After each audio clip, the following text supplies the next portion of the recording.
An Olympia oyster is smaller than a lot of the other commercially viable species.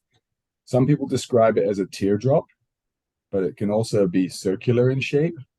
And they typically only grow a maximum of about 2 inches long. They're not very big, but they sure are tasty.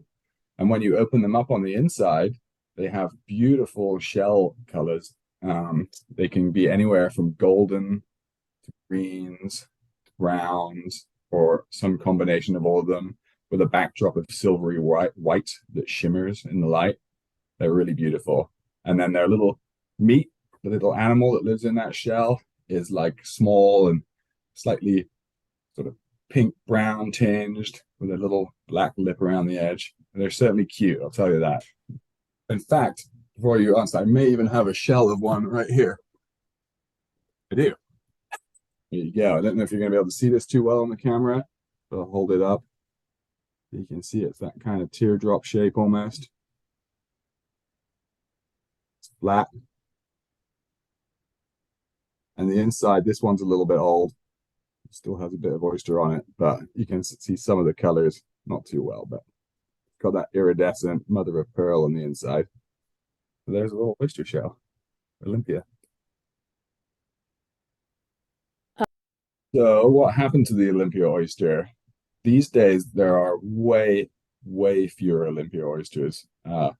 Fortunately, they basically got overfished, overharvested when Europeans settled this region, a couple of 100 years ago. They too found that it was abundant with food resources.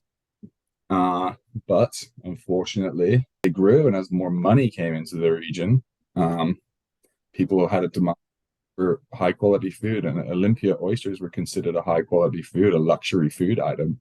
And at one time, they were shipping train carloads of oysters down to these cities. So many oysters left this area and weren't replaced or weren't preserved that now these populations have dwindled out, and there's very few occurring left. So it was an extreme event, and we're seeing the legacy of that now still. We're going to put 500,000 baby Olympia oysters on our farm with the hope that once they grow up, there'll be enough of them to reproduce in enough numbers to help repopulate this bay. But it's also very nice of them because they accept that our shellfish farm, needs to produce and sell oysters to be viable and sustainable. We also have the right to sell those oysters. So it's been a really cool partnership. It's beneficial for us, obviously, as a shellfish company, but more importantly, it's beneficial for the Olympia oyster in this region. And it's really beneficial to the Swinomish people and the other peoples who lived here because this is one of their original first foods, as we call them. And so this is an all-around winning project. So we're really excited about that. And so a baby oyster looks like a grain of sand, and it floats around free swimming for about the first 20 days of its life or something like that. And so really what you're looking at when you're looking at a tank in the hatchery is like clouds of what looks like mud or dust or sand floating around in there. And what you're seeing is thousands and thousands of baby shellfish, baby oysters. And if they're swimming around and floating around, then they're happy. But if they've died or they're not doing very well, then they start to sit on the bottom, and it doesn't look like the sand anymore. It looks like sand building up in the corners. Now, if you were to take the oysters out of the tank on a screen and filter it out, and you look at them, well, you wouldn't be able to tell, but if you were to give them a smell, they'd smell bad. They'd smell like dead shellfish, dead seafood, and it doesn't smell good. Now, you might see a few of those, or you might see all of them like it. I guess if you see a few of them, you're lucky because you caught it early and you might be able to do something. But sometimes it happens quickly, or you didn't check, and all of a sudden everything's dead. Yeah, and any number of things could cause that, but chemistry of the seawater is a big contributor to the health and the success, or the opposite. I have been present for a few die-offs at hatcheries, die-off events, and these are definitely bad days. every day there's protocols that go ahead and you're checking on the health of the oysters and how much food they've eaten overnight, sure the temperature of the water is right and what have you. And so pretty early on in the day, you're going to figure out if something's wrong.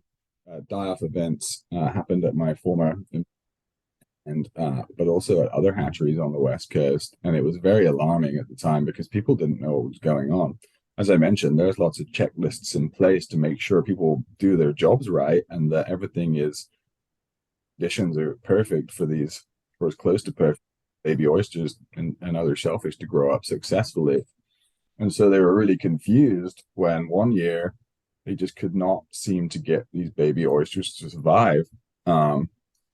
And they checked everything in their hatchery, all their systems seemed to be functioning. They weren't doing anything differently that they had done before. And so they had to look to the seawater and what was going on with the seawater. And it, yeah, so serious that the entire industry woke up and suddenly realized it needed to address this issue. There aren't very many hatcheries on the West Coast, but there are significantly more oyster or shellfish growers on the West Coast, and we're completely reliant on these hatcheries at this point. Um, so